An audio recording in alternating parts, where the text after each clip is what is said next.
મુખ્યમંત્રી ભૂપેન્દ્ર પટેલ 10 વાગ્યાથી લઈ અને 11 વાગ્યાની વચ્ચે તેઓ મુંબઈ જવા માટે રવાના થશે। અમદાવાદ એરપોર્ટથી મુંબઈમાં 12:30 કલાકે કાર્યક્રમ યોજાવાનો છે અને એ કાર્યક્રમ પૂર્ણ કર્યા બાદ મુખ્યમંત્રી 3 વાગે ગાંધીનગર પરત ફરશે અને જેવા મુખ્યમંત્રી ગાંધીનગરમાં પરત ફરશે ત્યારથી જ આ શપથ ગ્રહણ સમારોહ જે પદનામિત મંત્રીઓનો છે તે ગતિવિધિ તેજ થઈ જશે।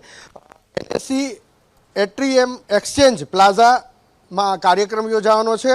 બાંદ્રા કુર્લા કોમ્પ્લેક્સ આવેલું છે તેની અંદર સુરત મહાનગરપાલિકાના ગ્રીન મ્યુનિસિપલ બોન્ડ લિસ્ટિંગનો આ કાર્યક્રમ છે, જે કાર્યક્રમમાં હાજરી આપવા માટે થઈ અને 12:15 કલાકે મુખ્યમંત્રી ત્યાં મુંબઈ પહોંચશે, બાંદ્રા કુર્લા કોમ્પ્લેક્સમાં પહોંચશે જ્યાં આ કાર્યક્રમ યોજાશે। ત્યાંથી 3 વાગે તેઓ પરત ફરવાના છે ગાંધીનગર અને ત્યારબાદ આ પ્રક્રિયા શરૂ થશે।